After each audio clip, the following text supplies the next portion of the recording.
लोग का वक्फ स्टेट है, अमीरी बेगम वक्फ स्टेट चांद कॉलोनी के नाम से मशहूर है। उसमें बहुत से गरीब भी, उसमें हिंदू भी हैं, मुस्लिम भी हैं और उन लोग बरसों से रह रहे हैं।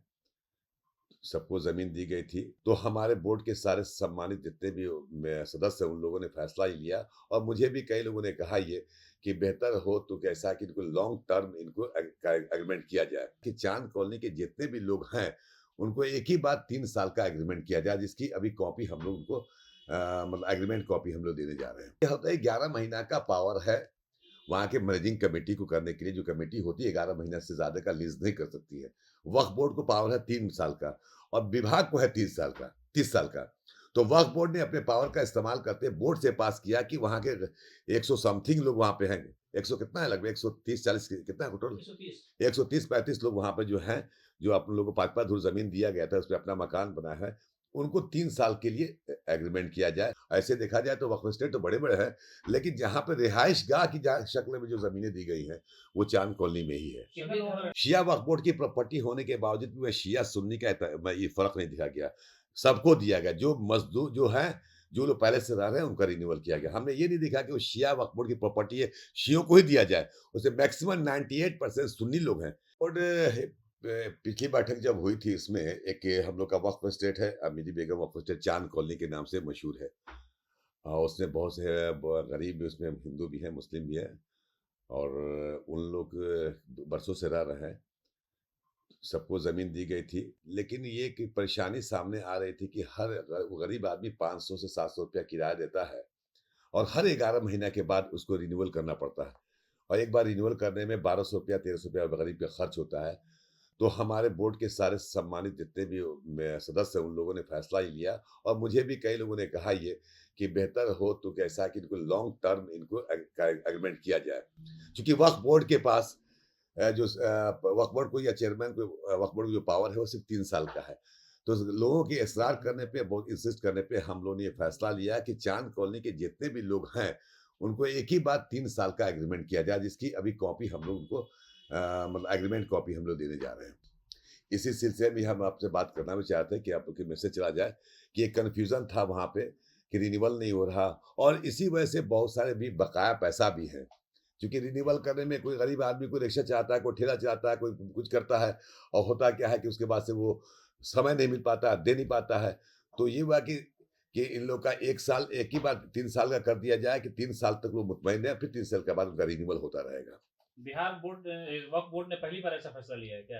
नहीं, नहीं ये इस चांद कॉलोनी के लिए पहला फैसला है। पहले 11 देखिए होता है 11 महीना का पावर है वहाँ के मैनेजिंग कमेटी को करने के लिए। जो कमेटी होती है 11 महीना से ज़्यादा का लीज़ नहीं कर सकती है। वक्फ बोर्ड को पावर है 3 साल का और विभाग को है 30 साल का। तो वक्फ बोर्ड ने अपने पावर का इस्तेमाल करते बोर्ड से पास किया कि वहाँ के 100 समथिंग लोग वहाँ पे हैं। 100 कितना है, लगभग 130-40 कितना है टोटल? 130। 130-35 लोग वहाँ पे जो हैं, जो आप लोगों को 5-5 धुर ज़मीन दिया गया था, उसपे अपना मकान बना है। उनको 3 साल के लिए एग्रीमेंट किया जाए, ताकि हर साल उनको रिन्यूअल करने में परेशानी ना हो, एक ही बार 3 साल के बाद आए। ये मोहल्ला कहाँ पे है? चांद कॉलोनी ये पड़ता है आपके गाय घाट के पास। गाय घाट आप जाते हैं, लेफ्ट साइड में पड़ता है ये। अमीरी बेगम वक्फ स्टेट के नाम से है। अच्छा। ये सबसे बड़ी वक्फ प्रॉपर्टी है क्या पटना में जो नहीं, नहीं, गरीबों को नहीं, दी इस गई तरह है? से अगर देखा जाए, मतलब इस तरह के कॉलोनी वाइज़ देखा जाए तो मैं समझता हाँ, कि पटना की सबसे बड़ी कॉलोनी कहा जाएगा, क्योंकि जो गरीब गुरबा लोग रहते हैं। ऐसे देखा जाए तो वक्फ स्टेट तो बड़े-बड़े हैं, लेकिन जहाँ पे रिहाइशगाह की शक्ल में जो ज़मीनें दी गई हैं, वो चांद कॉलोनी में ही है। कितने लोगों ने रहने वाले? हाँ, उसमें हम हिंदू भी हैं, मुस्लिम भी हैं। शिया वक्फ बोर्ड की प्रॉपर्टी होने के बावजूद भी शिया सुन्नी का ये फ़र्क नहीं दिखा गया। सबको दिया गया, जो मज़दूर जो हैं, जो लोग पहले से रह रहे हैं, उनका रिन्यूअल किया गया। हमने ये नहीं देखा कि वो शिया वक्फ बोर्ड की प्रॉपर्टी है, शियों को ही दिया जाए। उसमें मैक्सिमम 98% सुन्नी लोग हैं। शिया शायद मुश्किल से 2, 4, 5 लोग ही होंगे। अच्छा, कितने लोगों को दे रहे हैं रहने वाले? 130 से 35 के आसपास में टोटल होगा। अभी आज हम जो है अभी एग्रीमेंट हुआ लगभग 20 से 30 लोग का है, जो बाहर आपके अभी आएँगे, उनका भी विज़ुअल आप ले लीजिएगा, ताकि मैसेज जाए कि जो कन्फ्यूज़न कुछ लोग रहा है, जो जानकारी नहीं है, वक़्फ़ के नियमों की जानकारी नहीं है, वक़्फ़ के एक्ट की जानकारी नहीं है और वक़्फ़ बोर्ड क्या करना चाहता है जानकारी नहीं, उसी जानकारी के अभाव में गलत-गलत की भ्रांतियाँ फैलाते रहते हैं। अभी हाल ही में एक आप लोग के चैनल के माध्यम से अच्छा वाला सवाल पूछ दिया है कि फ़ज़ल इमाम एक कॉम्प्लेक्स है, जो सब लोग जानते हैं। सिमाम साहब आप बहुत दिन से कवर कर रहे हैं। वहाँ पे एक इमाम बारगाह है और लगातार इमाम बारगाह में शिया वक्फ बोर्ड की प्रॉपर्टी है वो और उसके आज भी है। उस इमाम बारगाह में मस्जिद वहाँ पे नहीं है। लेकिन कुछ ऐसे जो पोर्टल वाले लोग हैं, ये चाहते हैं कि अफ़ज़ल अब्बास सुन्नियों को नमाज़ पढ़ने नहीं देते हैं।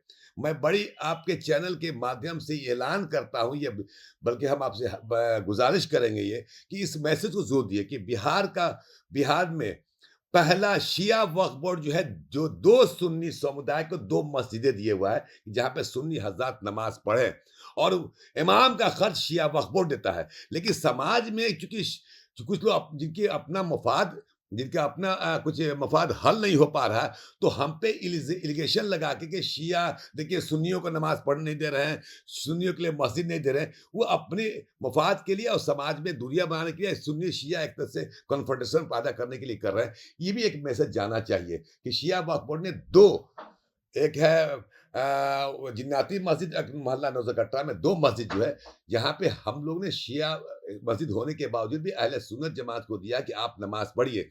बेहतर ये है कि जहाँ नमाज़ें ना हो, वहाँ कम से कम कोई तो पढ़, अल्लाहू अकबर की सदाएँ तो बुलंद हो रही है। इस नज़रिए से हमने दिया। लेकिन हम पे तोहमत लगाया जाता है कि अफ़ज़ल अब्बास जो है वो सुन्नियों को नमाज़ पढ़ने नहीं दे रहे।